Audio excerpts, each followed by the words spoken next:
Hi every one. Financial markets and services എന്ന് പറയുന്ന നമ്മുടെ സബ്ജക്റ്റിൽ നമ്മൾ പറഞ്ഞുകൊണ്ടിരിക്കുന്ന ചാപ്റ്റർ നമ്പർ 2 മണി മാർക്കറ്റ്. നമ്മുടെ മണി മാർക്കറ്റ് എന്ന് പറയുന്ന ഒരു ചാപ്റ്ററിൽ നമ്മൾ ലാസ്റ്റ് ക്ലാസ്സിൽ പറഞ്ഞു നിർത്തിയിട്ടുള്ളത് വാട്ട് ആർ ദി കോമ്പോസിഷൻ അല്ലെങ്കിൽ what are the sub markets of money market. Money മാർക്കറ്റിന്റെ കോമ്പോസിഷൻ എങ്ങനെയാണ്, മണി മാർക്കറ്റിലുള്ള സബ് മാർക്കറ്റ്സുകൾ ഏതൊക്കെയാണ്, അതാണ് നമ്മൾ പറഞ്ഞു നിർത്തിയത്. അതിൽ മണി മാർക്കറ്റിന് ഒരുപാട് വാരിയസ് സബ് മാർക്കറ്റ്സുകൾ ഉണ്ട്. അതിൽ കോൾ മണി മാർക്കറ്റ് എന്താന്ന് നമ്മൾ പറഞ്ഞു, ലോൺ മാർക്കറ്റ് എന്താന്ന് പറഞ്ഞു, അതുപോലെ തന്നെ നമ്മുടെ ട്രഷറി ബിൽ മാർക്കറ്റ് എന്താന്ന് പറഞ്ഞു. ഇനി ഇന്നത്തെ ക്ലാസ്സിൽ നമ്മൾ പറയാൻ പോണ first one, what is acceptance market. Acceptance market എന്താണെന്ന് നമ്മൾ ആദ്യമായി പറയാൻ പോണത്.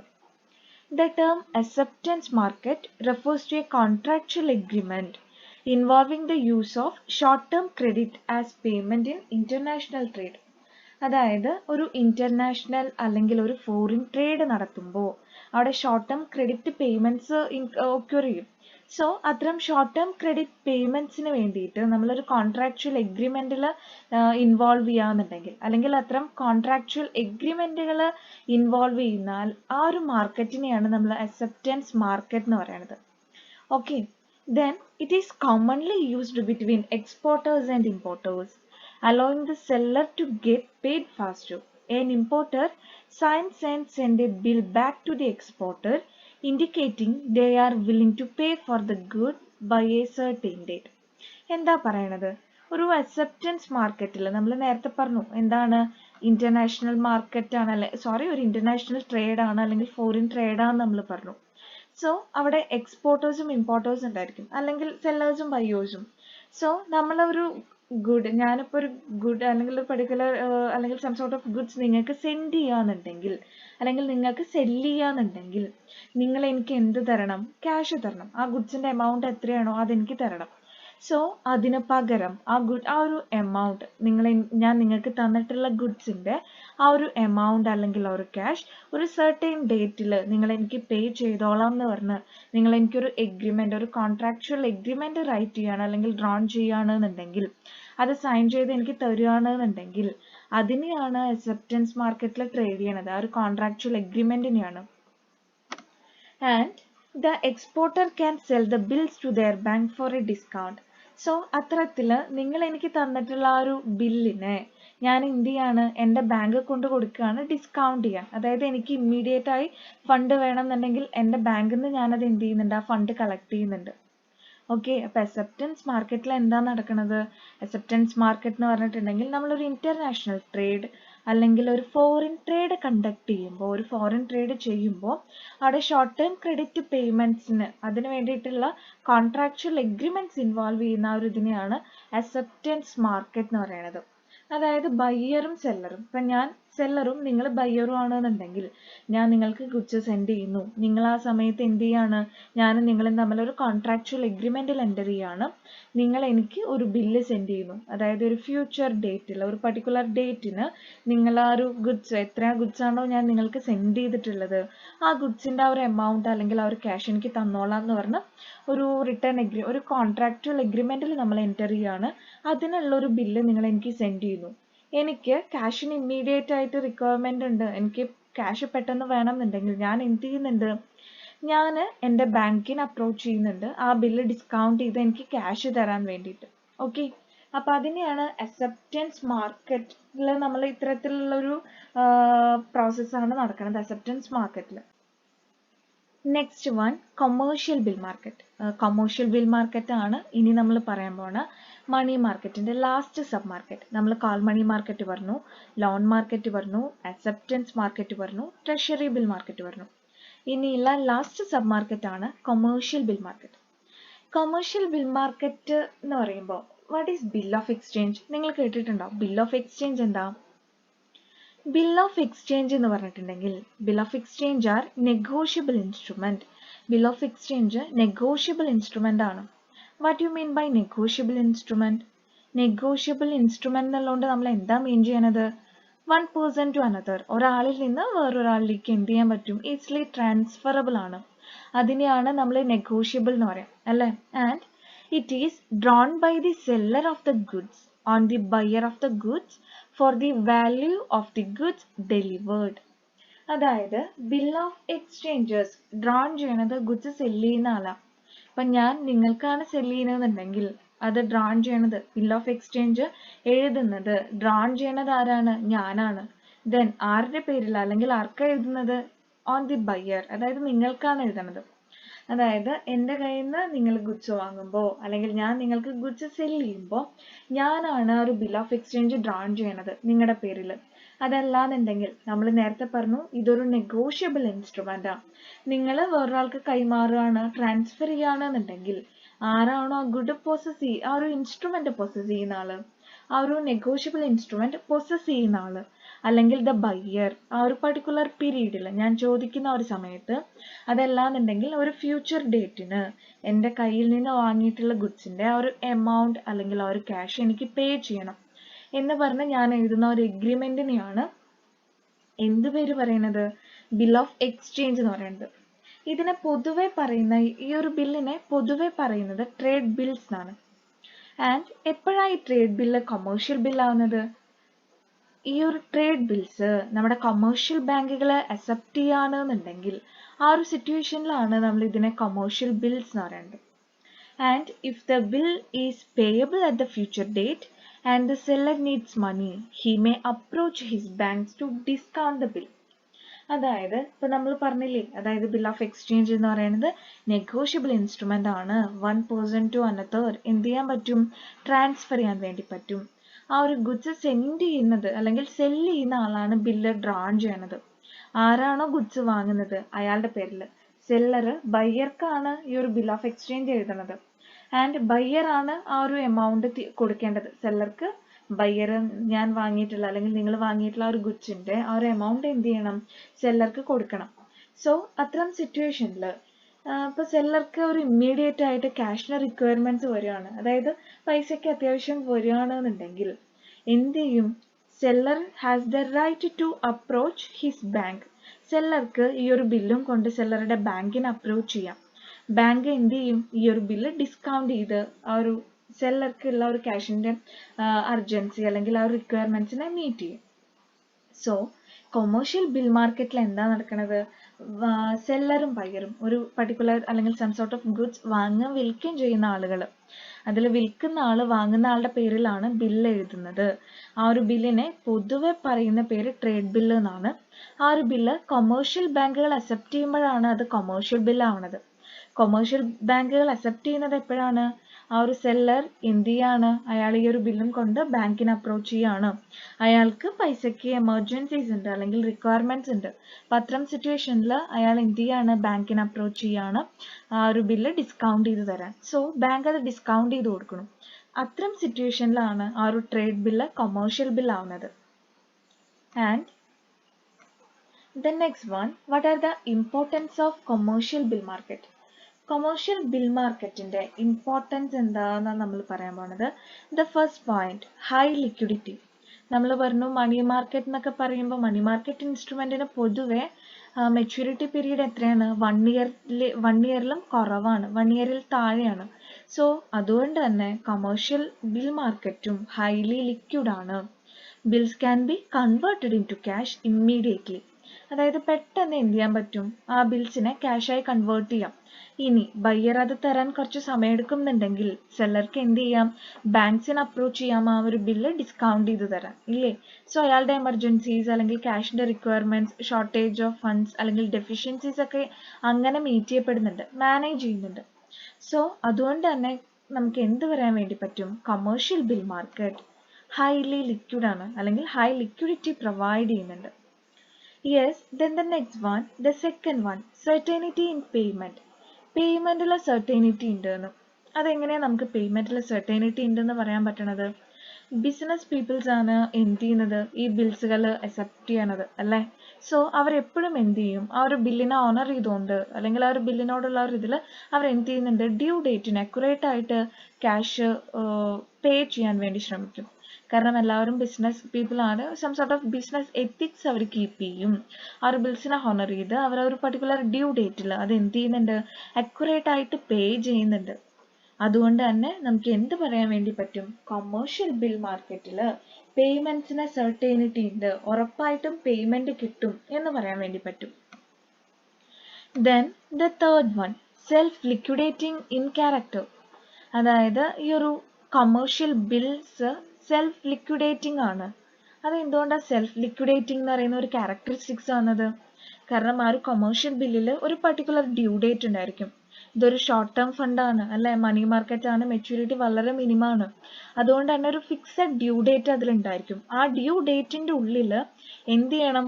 ബയ്യർ, ഗുഡ്സ് വാങ്ങിയിട്ടുള്ള ആള് ആ ഗുഡ്സിന്റെ എമൗണ്ട് സെല്ലർക്ക് കൊടുത്തു തീർക്കേണ്ടതുണ്ട്.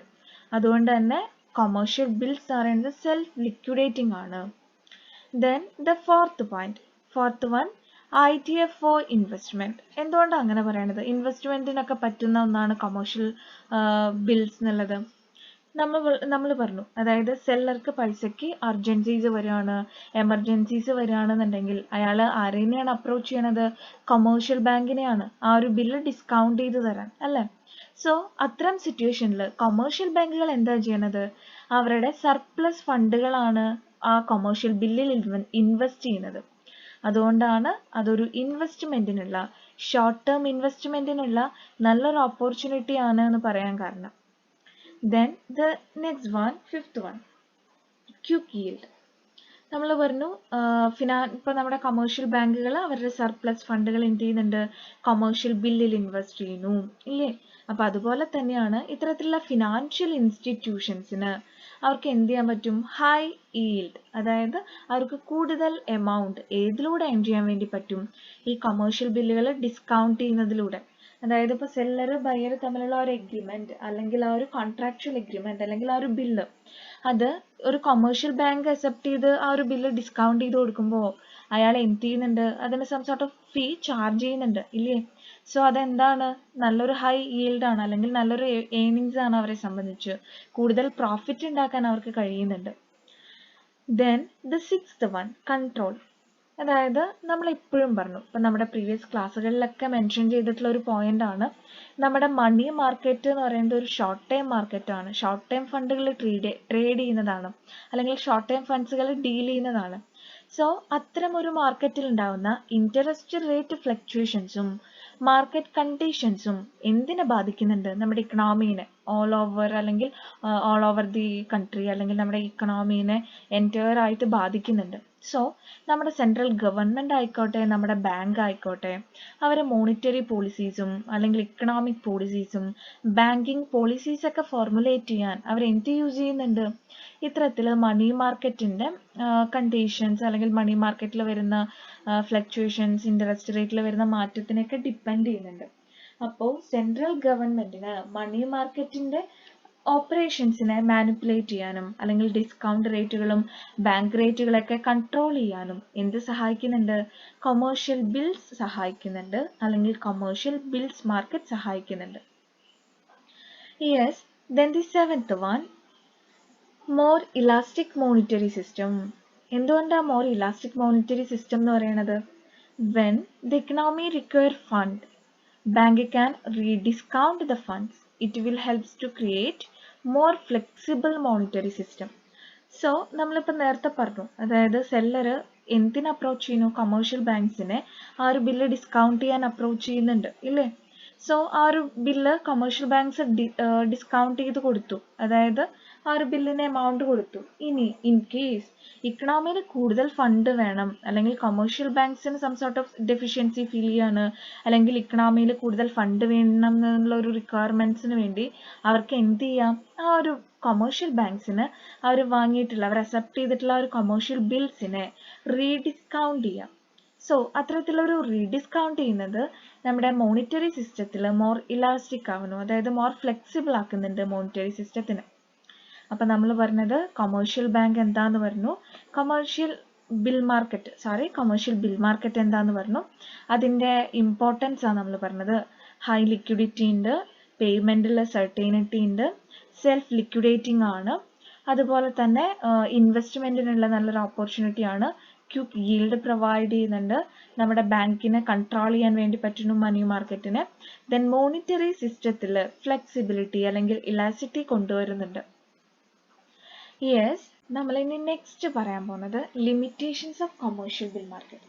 നമ്മളിപ്പോൾ കൊമേഴ്ഷ്യൽ ബിൽസ് എന്താ, കൊമേഴ്ഷ്യൽ ബിൽ മാർക്കറ്റ് എന്താ, ദെൻ അതിൻ്റെ ഇമ്പോർട്ടൻസ് എന്താന്ന് പറഞ്ഞു. ഇനി നമുക്ക് പറയാനുള്ളത് കൊമേഴ്ഷ്യൽ ബിൽ മാർക്കറ്റിൻ്റെ ലിമിറ്റേഷൻസ് ആണ്. ഓക്കെ, ദ ഫസ്റ്റ് വൺ പറയണത് ലാക്ക് ഓഫ് ബിൽ കൾച്ചർ. അതായത് ഇന്ത്യ എന്ന് പറയുന്ന ഒരു രാജ്യത്തിന്, നമ്മുടെ ഇന്ത്യ എന്ന് പറയുന്ന കൺട്രിക്ക് ബിൽസ് എന്ന് പറയുന്ന ആ ഒരു ഇൻസ്ട്രുമെൻ്റുമായിട്ട് അത്ര കണ്ട് പോപ്പുലർ അല്ല ഇന്ത്യയിൽ. അല്ലെങ്കിൽ നമ്മുടെ ജനങ്ങൾ കൂടുതൽ ഡിപ്പെൻഡ് ചെയ്യുന്നത് ക്യാഷ് ക്രെഡിറ്റ്സിന് അല്ലെങ്കിൽ മറ്റ് ഷോർട്ട് ടേം ഇൻസ്ട്രുമെൻസിനൊക്കെയാണ്. സോ അത്തരത്തിലുള്ള ഒരു ലാക്ക് ഓഫ് ബിൽ കൾച്ചർ അല്ലെങ്കിൽ ബിൽ മാർക്കറ്റിനെ കൂടുതലായി ഡിപ്പെൻഡ് ചെയ്യുന്നില്ല എന്നുള്ളത്, അല്ലെങ്കിൽ ഇന്ത്യയിലെ ബിൽസ് അത്ര കണ്ട് പോപ്പുലർ അല്ല എന്നുള്ളത് എന്തിന് എഫക്റ്റ് ചെയ്യുന്നുണ്ട്? കൊമേഴ്ഷ്യൽ ബിൽ മാർക്കറ്റിന്റെ ഒരു ലിമിറ്റേഷൻ ആയി വരുന്നുണ്ട്, അല്ലെങ്കിൽ കൊമേഴ്ഷ്യൽ ബിൽ മാർക്കറ്റിന്റെ ഡെവലപ്മെന്റ്സിന് എഫക്റ്റ് ചെയ്യുന്നുണ്ട്. Then the second one, no rediscounting between banks. അതായത് ബാങ്കുകളുടെ ഇടയിൽ ഡിസ്കൗണ്ടിങ് ഇല്ല. എന്താ പറയണത്? There is no practice of rediscounting of bills between banks when funds are needed. അതായത് ബാങ്കുകളുടെ ഇടയിൽ ഇൻ ബിറ്റ്വീൻ ബാങ്ക്സ് ഈ ബില്ലുകൾ റീഡിസ്കൗണ്ട് ചെയ്യുന്നില്ല.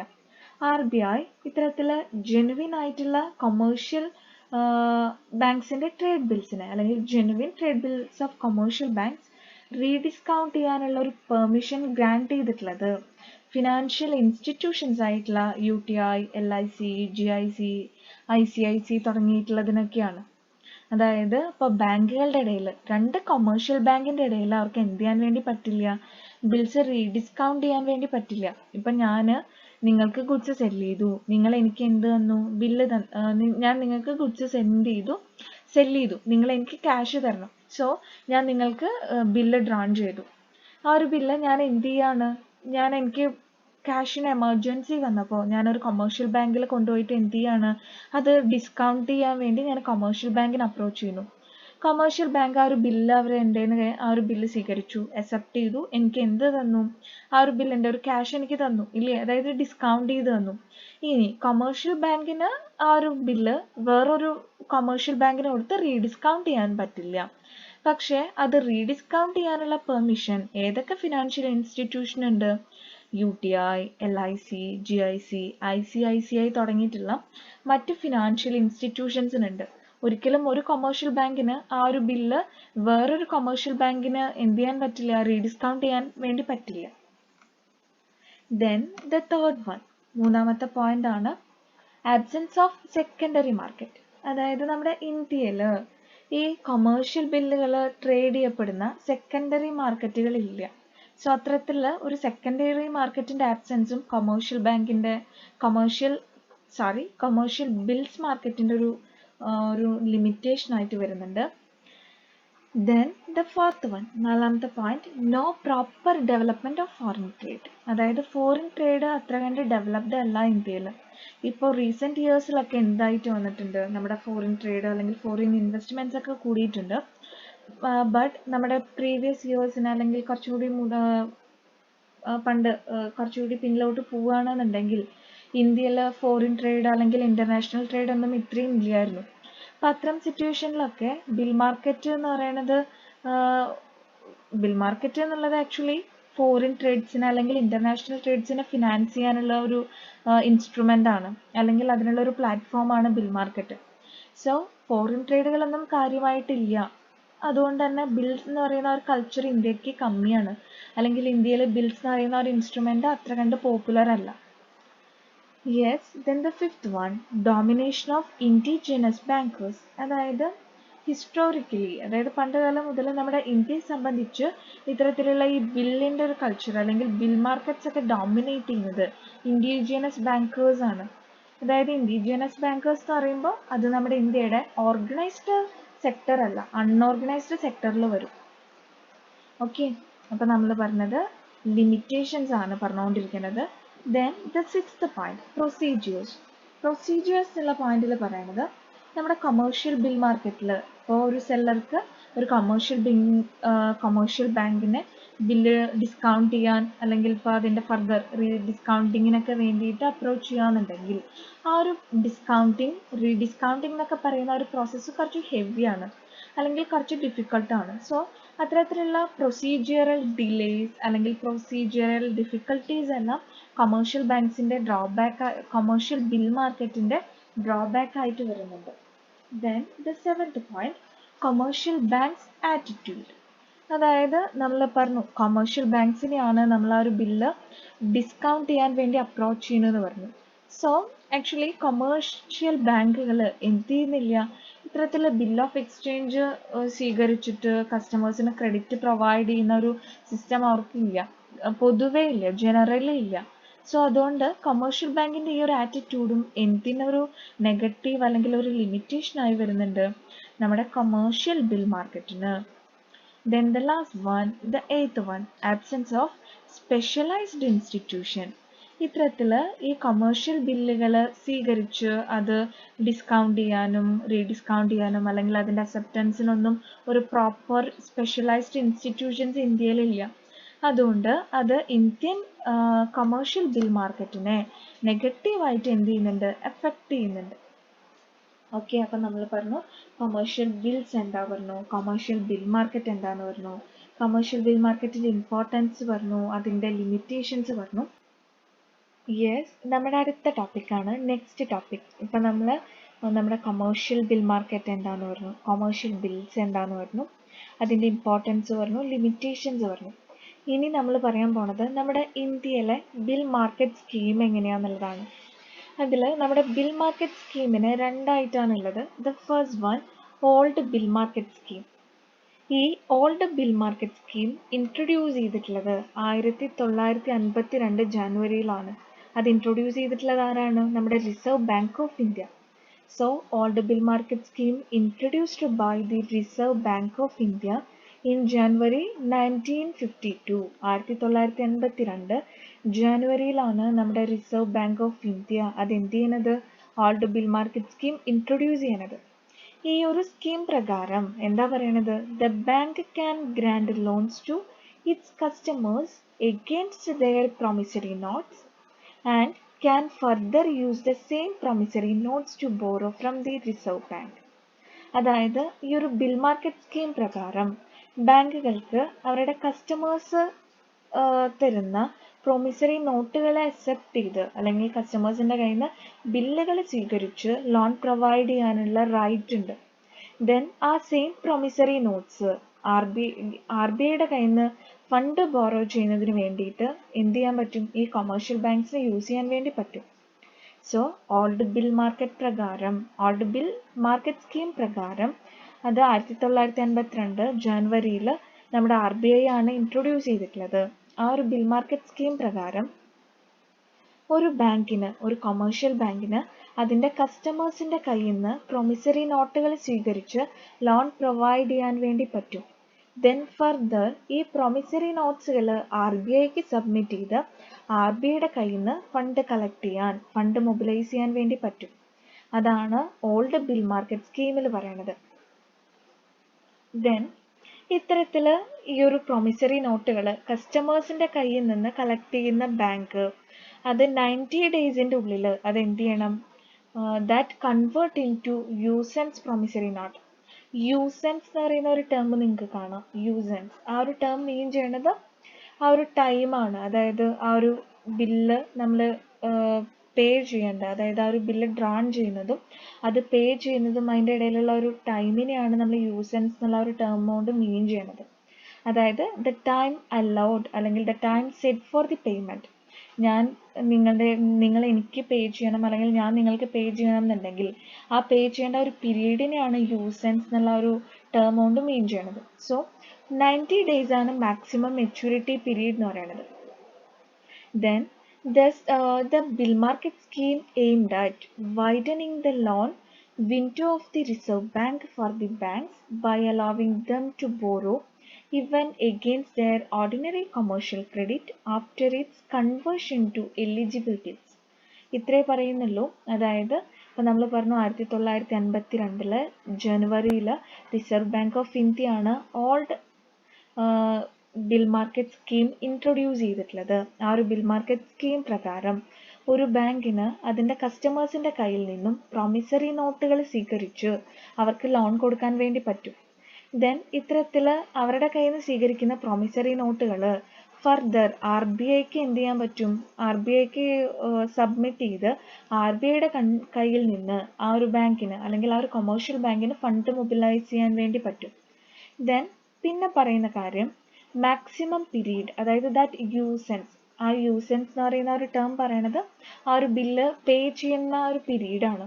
അത് മാക്സിമം പീരീഡ് മെച്യൂരിറ്റി എന്ന് പറയുന്നത് എത്രയാണ്, 90 days, 90 ദിവസമാണ് ആ ഒരു ബില്ല് പേ ചെയ്യേണ്ട മാക്സിമം മെച്യൂരിറ്റി പീരീഡ് എന്ന് പറയുന്നത്. ദെൻ ഇത്തരത്തിലുള്ള ഒരു ബിൽ മാർക്കറ്റ് സ്കീം എയിം ചെയ്യണത് എന്താ, ഇപ്പോൾ നമ്മുടെ കസ്റ്റമേഴ്സിൻ്റെ കയ്യിൽ നിന്ന് വാങ്ങുന്ന പ്രൊമിസറി നോട്ടുകൾ നമ്മൾ ആർ ബി ഐക്ക് സബ്മിറ്റ് ചെയ്ത് ആർ ബി ഐയുടെ കയ്യിൽ നിന്ന് നമുക്ക് ഫണ്ട് കളക്ട് ചെയ്യാമെന്ന് പറയുമ്പോൾ ആർ ബി ഐയുടെ ലോൺ വിൻഡോ, അതായത് ആർ ബി ഐയുടെ കയ്യിൽ നിന്ന് ലോൺ എടുക്കുന്നത് വൈഡൻ ചെയ്യുക എന്നുള്ള ഒരു എയിം എന്തിനുണ്ട്, ഈ ഒരു ഓൾഡ് ബിൽ മാർക്കറ്റ് സ്കീമിനുണ്ട്. ദെൻ ആക്ച്വലി ഈ ഒരു old bill market scheme initially focus ചെയ്തിട്ടുണ്ടായത് അല്ലെങ്കിൽ അതിൻ്റെ ഇനീഷ്യൽ കണ്ടീഷൻസ് എന്ന് പറയുന്നത് to the scheduled banks with deposits of ₹10 crore and above. അതായത് ഈ ഒരു ബിൽ മാർക്കറ്റ് സ്കീമിൽ ആർക്കൊക്കെ പാർട്ടിസിപ്പേറ്റ് ചെയ്യാൻ പറ്റുക എന്നുള്ളത്, ഷെഡ്യൂൾഡ് ബാങ്കിന് പാർട്ടിസിപ്പേറ്റ് ചെയ്യാൻ വേണ്ടി പറ്റും. പക്ഷേ അവർക്ക് എന്ത് വേണം, അവരുടെ ഡെപ്പോസിറ്റുകൾ 10 കോടിയോ അതിലധികമോ വേണം. എന്നാലാണ് ഇത്തരത്തിൽ ഈ ഒരു ബിൽ മാർക്കറ്റ് സ്കീമിൽ എന്ത് ചെയ്യാൻ വേണ്ടി പറ്റൂ, ഇൻവോൾവ് ചെയ്യാൻ വേണ്ടി പറ്റൂ. And for the loans with the minimum limit of ₹10 lakh. Then കസ്റ്റമേഴ്സിൻ്റെ ഒരു പ്രൊമിസറി നോട്ടുകൾ വാങ്ങി ആ ഒരു പ്രൊമിസറി നോട്ടിന് പകരം നമ്മൾ എന്ത് ചെയ്യാണ്, അവർക്ക് ലോൺ ഗ്രാൻഡ് ചെയ്യാന്നുണ്ടെങ്കിൽ ആ ലോണിൻ്റെ എമൗണ്ട് എത്രയായിരിക്കണം, 10 ലക്ഷം ആയിരിക്കണം minimum. And against the individual bills the minimum value of each should be 1 lakh rupees. Then നമ്മളൊരു ഇൻഡിവിജ്വൽ ബില്ല്, അതായത് ഇൻഡിവിജ്വൽസിനാണ് നമ്മൾ ഇത്തരത്തിൽ ബില്ല് പേ ചെയ്യണത്, ഒരു കമ്പനി അല്ലെങ്കിൽ ഒരു ഫേം, ഒരു ഓർഗനൈസേഷൻ അല്ല എന്നുണ്ടെങ്കിൽ അതിൻ്റെ മിനിമം എമൗണ്ട് 1 lakh rupee ആയിരിക്കണം. അപ്പം നമ്മൾ പറയണത് നമ്മുടെ ബിൽ മാർക്കറ്റ് സ്കീമാണ്. ഇന്ത്യയിൽ കൊമേഴ്ഷ്യൽ ബിൽസ് ഇൻട്രൊഡ്യൂസ് ചെയ്യപ്പെട്ടത് എങ്ങനെ, അല്ലെങ്കിൽ ആ ഒരു ബിൽ മാർക്കറ്റ് സ്കീം എങ്ങനെ. അതിൽ ഫസ്റ്റ് വൺ പറയണത് ഓൾഡ് ബിൽ മാർക്കറ്റ് സ്കീം 1952 ജനുവരിയിൽ ആർ ബി ഐ ആണ് ഇൻട്രൊഡ്യൂസ് ചെയ്യണത്. കസ്റ്റമേഴ്സിൻ്റെ കയ്യിൽ നിന്ന് പ്രൊമിസറി നോട്ടുകൾ സ്വീകരിച്ച് ബാങ്കുകൾക്ക് എന്ത് പ്രൊവൈഡ് ചെയ്യാം, ലോൺ പ്രൊവൈഡ് ചെയ്യാം. ഫർദർ ആ പ്രൊമിസറി നോട്ടുകൾ ആർ ബി ഐക്ക് കൊടുത്ത് ആർ ബി ഐയുടെ കയ്യിൽ നിന്ന് ഫണ്ട് കളക്ട് ചെയ്യാം. ദെൻ പിന്നെ പറയണത് ഈ ഒരു സ്കീം പ്രകാരമുള്ള കുറച്ച് റെസ്ട്രിക്ഷൻസ് ആണ് നമ്മൾ പറയണത്. അതായത് ഈ ഒരു ബിൽ മാർക്കറ്റ് സ്കീമിൽ ഷെഡ്യൂൾഡ് ബാങ്ക്സിന് പാർട്ടിസിപ്പേറ്റ് ചെയ്യണം എന്നുണ്ടെങ്കിൽ അവർക്ക് എത്ര ഡെപ്പോസിറ്റ് വേണം, 10 കോടിയോ അതിലധികമോ വേണം. ഇത്തരത്തിലൊരു പ്രൊമിസറി നോട്ട് സ്വീകരിച്ച് അവർക്ക് കസ്റ്റമേഴ്സിന് ലോൺ ഗ്രാൻഡ് ചെയ്യണം എന്നുണ്ടെങ്കിൽ ഷെഡ്യൂൾഡ് ബാങ്കിന് 10 കോടി അതിലധികമോ ഡെപ്പോസിറ്റ് അവരുടെ കയ്യിൽ വേണം. ദെൻ ഈ ലോൺ കൊടുക്കേണ്ടത് മിനിമം 10 ലക്ഷം രൂപയായിരിക്കണം. അത് ഇപ്പോൾ ബിസിനസ്സാണ് അല്ലെങ്കിൽ ഒരു ഫേമാണ്, എൻറ്റിറ്റി ആണെന്നുണ്ടെങ്കിൽ. ഇനി ഒരു ഇൻഡിവിജ്വൽസിനാണ് നമ്മൾ ഇത്തരത്തിൽ ലോൺ ഗ്രാൻഡ് ചെയ്യുന്നതെന്നുണ്ടെങ്കിൽ അതിൻ്റെ മിനിമം എമൗണ്ട് 1 lakh rupee, 1 ലക്ഷം രൂപ ആയിരിക്കണം. ഓക്കെ, ദെൻ ഇനി നമ്മൾ പറയാൻ പോണത് the new bill market scheme. നമ്മൾ ഓൾഡ് ബിൽ മാർക്കറ്റ് സ്കീം പറഞ്ഞു, ഇനി പറയാൻ പോണത് ന്യൂ ബിൽ മാർക്കറ്റ് സ്കീം. ഈ new bill market scheme introduce ചെയ്യപ്പെട്ടിട്ടുള്ളത് 1970 ഫെബ്രുവരിയിലാണ്. Of course old bill market സ്കീമിൻ്റെ എന്തെങ്കിലും ലിമിറ്റേഷൻസ് അല്ലെങ്കിൽ പോരായ്മകളായിരിക്കും ഇത്തരത്തിലൊരു ന്യൂ ബിൽ മാർക്കറ്റ് സ്കീമിലേക്ക് നയിച്ചിട്ടുണ്ടാവുക. സോ അതുതന്നെയാണ് ഇവിടെയും പറയണത്, ഓൾഡ് ബിൽ മാർക്കറ്റ് സ്കീമിൻ്റെ ലിമിറ്റേഷൻസ് അല്ലെങ്കിൽ ആ ഒരു ഓൾഡ് ബിൽ മാർക്കറ്റ് സ്കീമിൽ ഡിസാറ്റിസ്ഫൈഡ് ആയിട്ടാണ് ഇത്തരത്തിൽ നമ്മുടെ reserve bank of India 1970 new bill market scheme introduce ചെയ്തിട്ടുള്ളത്. ദെൻ ഇത്തരത്തിലൊരു പുതിയ ബിൽ മാർക്കറ്റ് സ്കീം ഇൻട്രൊഡ്യൂസ് ചെയ്യുന്നതിന് വേണ്ടിയിട്ട് അവരൊരു ഗ്രൂപ്പ്, ഒരു സ്റ്റഡി ഗ്രൂപ്പ് അല്ലെങ്കിൽ ഒരു ഗ്രൂപ്പ് ഓഫ് പീപ്പിളിനെ കോൺസ്റ്റിറ്റ്യൂട്ട് ചെയ്തു, ഒരു ഗ്രൂപ്പ് കോൺസ്റ്റിറ്റ്യൂട്ട് ചെയ്തു. ആ ഒരു ഗ്രൂപ്പിൻ്റെ ചെയർമാൻ എന്ന് പറയുന്നത് ശ്രീ എം നരസിംഹൻ ആയിരുന്നു. അദ്ദേഹത്തിൻ്റെ ആ ഒരു ലീഡർഷിപ്പിൽ അല്ലെങ്കിൽ ആ ഒരു ചെയർമാൻഷിപ്പിൽ ഒരു സ്റ്റഡി ഗ്രൂപ്പിനെ ആർ ബി ഐ നിയോഗിച്ചു, കോൺസ്റ്റിറ്റ്യൂട്ട് ചെയ്തു. ദെൻ ആ ഒരു ഗ്രൂപ്പാണ് ഇത്തരത്തിൽ 1970 അല്ലെങ്കിൽ 1970 ഫെബ്രുവരിയിൽ ഓൾഡ് ബിൽ മാർക്കറ്റ് സ്കീമിൻ്റെ പോരായ്മകളെ, ലിമിറ്റേഷൻസിനെയൊക്കെ ഓവർകം ചെയ്തുകൊണ്ട് ഒരു ന്യൂ ബിൽ മാർക്കറ്റ് സ്കീം എന്ത് ചെയ്തിട്ടുള്ളത്, ഇൻട്രൊഡ്യൂസ് ചെയ്യപ്പെട്ടിട്ടുള്ളത്. Then On the recommendations of the report of the study group, the Reserve Bank introduced the new bill market scheme in November 1970 under Section 17, subsection 2 of the Reserve Bank of India Act. അതായത് ആ ഒരു ഗ്രൂപ്പിനെ constitute ചെയ്തിട്ടുള്ളതാണ് 1970 ഫെബ്രുവരിയിൽ. ആ group അവർ ആ ഒരു detail ആയി ഓൾഡ് ബിൽ മാർക്കറ്റ് സ്കീമിൻ്റെ പോരായ്മകളെ ലിമിറ്റേഷൻസിനെ ഡീറ്റെയിൽ ആയി പഠിച്ച് ഒരു ന്യൂ ബിൽ മാർക്കറ്റ് സ്കീം അവർ എന്ത് ചെയ്യാണ്, അവർ റെക്കമെൻഡ് ചെയ്യാണ്, അവരുടെ റിപ്പോർട്ട് അവർ സബ്മിറ്റ് ചെയ്തു. ആ ഒരു റിപ്പോർട്ടിൻ്റെ ബേസിസിൽ ന്യൂ ബിൽ മാർക്കറ്റ് സ്കീം നിലവിൽ വന്നിട്ടുള്ളത് നവംബർ 1970 ആണ്. 1970 നവംബറിലാണ് ന്യൂ ബിൽ മാർക്കറ്റ് ഇൻട്രൊഡ്യൂസ് ചെയ്യപ്പെട്ടിട്ടുള്ളത്. അതിന് വേണ്ടിയിട്ടുള്ള സ്റ്റഡി ഗ്രൂപ്പിനെയാണ് നമ്മൾ 1970 ഫെബ്രുവരിയിൽ കോൺസ്റ്റിറ്റ്യൂട്ട് ചെയ്തു എന്ന് പറഞ്ഞത്. ഓക്കെ, ദെൻ ഈ ഒരു new bill market scheme introduce ചെയ്യപ്പെട്ടിട്ടുള്ളത് നമ്മുടെ റിസർവ് ബാങ്ക് ഓഫ് ഇന്ത്യയുടെ സെക്ഷൻ 17 സബ്സെക്ഷൻ 2 പ്രകാരമാണ്. സെക്ഷൻ 17 സബ്സെക്ഷൻ 2 ആ ഒരു സെക്ഷൻ പ്രകാരമാണ് നമ്മുടെ new bill market scheme introduce ചെയ്യപ്പെട്ടിട്ടുള്ളത്. 1970 നവംബറിലാണ്. ദെൻ 1970 ഫെബ്രുവരിയിൽ ആ ഒരു ഓൾഡ് ബിൽ മാർക്കറ്റ് സ്കീമിനെ കുറിച്ച് പഠിക്കാൻ, അല്ലെങ്കിൽ അതിൻ്റെ പോരായ്മകളെ കുറിച്ച് പഠിക്കാൻ, അതിനെ ഓവർകം ചെയ്യാൻ ഒരു സ്റ്റഡി ഗ്രൂപ്പിനെ കോൺസ്റ്റിറ്റ്യൂട്ട് ചെയ്തു. ആ സ്റ്റഡി ഗ്രൂപ്പിനെ ലീഡ് ചെയ്തിരുന്നത്, അല്ലെങ്കിൽ ആ ഒരു ഗ്രൂപ്പിൻ്റെ ചെയർ എന്ന് പറയുന്നത് ശ്രീ എം നരസിംഹൻ ആയിരുന്നു. അദ്ദേഹത്തിൻ്റെ റിപ്പോർട്ടിനെ, അല്ലെങ്കിൽ ആ ഒരു ഗ്രൂപ്പിൻ്റെ റിപ്പോർട്ടിനെ ബേസ് ചെയ്താണ് പിന്നീട് new bill market scheme introduce ചെയ്യപ്പെട്ടിട്ടുള്ളത്. Then the main features of new bill market scheme. New bill market scheme ന്റെ features എന്താണെന്നുള്ളതാണ് നമ്മൾ ഇനി പറയുന്നത്. As per the new bill market scheme, scheduled banks are eligible to offer for rediscount. Scheduled banks, നമ്മൾ നേരത്തെ കുറച്ച് conditions ഒക്കെ പറഞ്ഞു. Scheduled ബാങ്ക്സിന് 10 കോടി രൂപ കൂടുതൽ വേണം എന്നുള്ളത്. സോ ഈ ഒരു ന്യൂ ബിൽ മാർക്കറ്റ് സ്കീം പ്രകാരം ഷെഡ്യൂൾഡ് ബാങ്ക്സിന് എന്ത് ചെയ്യാനായിട്ട് പറ്റും? റീഡിസ്കൗണ്ടിന് ദേ ആർ എലിജിബിൾ. ദെൻ ഒരു ബില്ല് എപ്പോഴും ജെനുവിൻ ആയിരിക്കണം. അതായത് ഇപ്പോൾ നമ്മൾ ഒരു ബാങ്ക് ഒരു പ്രൊമിസറി നോട്ട് അല്ലെങ്കിൽ ഒരു ബിൽ അക്സെപ്റ്റ് ചെയ്യാന്നുണ്ടെങ്കിൽ ആ ഒരു ബില്ല് ജെനുവിൻ ആയിരിക്കണം. ദെൻ അക്കോമഡേഷൻ ബിൽസുകൾ നമ്മൾ എന്ത് ചെയ്യുന്നില്ല, സ്വീകരിക്കുന്നില്ല, അല്ലെങ്കിൽ അക്കോമഡേഷൻ ബിൽസ് നോട്ട് എലിജിബിൾ ആണ്. ട്രേഡ് ബില്ലുകൾ മാത്രമാണ് നമ്മൾ അക്സെപ്റ്റ് ചെയ്യുന്നുള്ളൂ. Then the fourth one, the bill should not have a maturity period more than 120 days. ഒരു ബില്ലിന് ഒരിക്കലും 120 ദിവസത്തിൽ കൂടുതൽ മെച്യൂരിറ്റി പീരീഡ് പാടില്ല.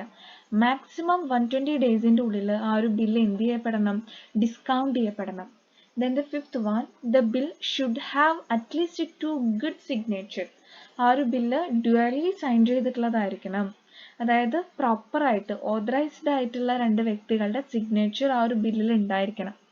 Then the sixth one, the minimum amount of bill should be ₹5,000. ആ ഒരു ബില്ലിൻ്റെ മിനിമം എമൗണ്ട് ഒക്കെ റെഡ്യൂസ് ചെയ്തു എത്ര രൂപയിലേക്ക് ആക്കിയിട്ടുണ്ട്? 5000 രൂപ. അപ്പം new bill market scheme old bill market സ്കീമിൻ്റെ പോരായ്മകൾ ഓവർകം ചെയ്യാൻ വേണ്ടി വന്നിട്ടുള്ളതാണ്. ആ ഒരു ഓൾഡ് ബിൽ മാർക്കറ്റിനെ കുറിച്ച് പഠിക്കാൻ, അല്ലെങ്കിൽ ന്യൂ ബിൽ മാർക്കറ്റ് സ്കീമിന് ഒരു രൂപകൽപ്പന നൽകാൻ വേണ്ടിയിട്ട് റിസർവ് ബാങ്ക് ഓഫ് ഇന്ത്യ 1970 ഫെബ്രുവരിയിൽ ഒരു സ്റ്റഡി ഗ്രൂപ്പിനെ കോൺസ്റ്റിറ്റ്യൂട്ട് ചെയ്തു. ആ സ്റ്റഡി ഗ്രൂപ്പിനെ ലീഡ് ചെയ്തിരുന്നത് ശ്രീ എം നരസിംഹനാണ്. അദ്ദേഹത്തിൻ്റെ റിപ്പോർട്ടിനെ അടിസ്ഥാനമാക്കി 1970 നവംബറിൽ നമ്മുടെ ന്യൂ ബിൽ മാർക്കറ്റ് സ്കീം വന്നു. അത് റിസർവ് ബാങ്ക് ഓഫ് ഇന്ത്യയുടെ സെക്ഷൻ 17 സബ്സെക്ഷൻ 2നെ ബേസ് ചെയ്തിട്ടാണ്. ദെൻ അത് ഷെഡ്യൂൾഡ് ബാങ്ക്സ് എലിജിബിൾ ആണ് റീഡിസ്കൗണ്ടിങ് എന്ന് പറയുന്നു. ഒരു ബില്ല് എപ്പോഴും ജെനുവിൻ ആയിരിക്കണം എന്ന് പറയുന്നു. ദെൻ ട്രേഡ് ബില്ലുകൾ മാത്രമേ എന്ത് ചെയ്യുന്നുള്ളൂ? അക്സെപ്റ്റ് ചെയ്യുന്നുള്ളൂ. പീരീഡിൻ്റെ മെച്യൂരിറ്റി 120 ഡേയ്സിൽ കൂടുതലാവാൻ പാടില്ല. ആൻഡ് എപ്പോഴും ഒരു ഡ്യുവലി സൈൻഡ് ആയിരിക്കണം. അതായത് 2 ഗുഡ് സിഗ്നേച്ചേഴ്സ് അതിലുണ്ടായിരിക്കണം. ഒരു ബില്ലിൻ്റെ മിനിമം എമൗണ്ട് എന്ന് പറയുന്നത് 5,000 rupees, 5000 രൂപ ആയിരിക്കണം. അപ്പം നമ്മൾ ഇന്നത്തെ ക്ലാസ്സിൽ പറഞ്ഞിട്ടുള്ളത് നമ്മുടെ മണി മാർക്കറ്റിൻ്റെ ബാക്കി ഉണ്ടായിരുന്ന 2 സബ് മാർക്കറ്റുകളാണ്. സോ അക്സെപ്റ്റൻസ് മാർക്കറ്റ് എന്താ പറഞ്ഞു, കൊമേഴ്ഷ്യൽ ബിൽ മാർക്കറ്റ് എന്താ പറഞ്ഞു, കൊമേഴ്ഷ്യൽ ബിൽസ് എന്താ, അതിൻ്റെ ലിമിറ്റേഷൻസ്, അതിൻ്റെ ഇമ്പോർട്ടൻസ്, ദെൻ നമ്മുടെ ഇന്ത്യയുടെ bill market scheme, old bill market സ്കീമും ന്യൂ ബിൽ മാർക്കറ്റ് സ്കീമും എന്താന്ന് പറഞ്ഞു. അതിൻ്റെ കുറച്ച് സാലിയൻ ഫീച്ചേഴ്സൊക്കെ നമ്മൾ പറഞ്ഞു. എന്തെങ്കിലും ഡൗട്ട്സ് ഉണ്ടെങ്കിൽ ചോദിക്കുക, നോട്ട്സുകൾ പ്രോപ്പറായി എഴുതിയെടുക്കുക. അപ്പോൾ ഈ ഒരു ക്ലാസ് വരെ നമ്മൾ മണി മാർക്കറ്റ്, അതിൻ്റെ ഡെഫിനിഷൻ, അതിൻ്റെ കോമ്പോസിഷൻസ് എല്ലാം കവർ ചെയ്തു. Okay, thank you.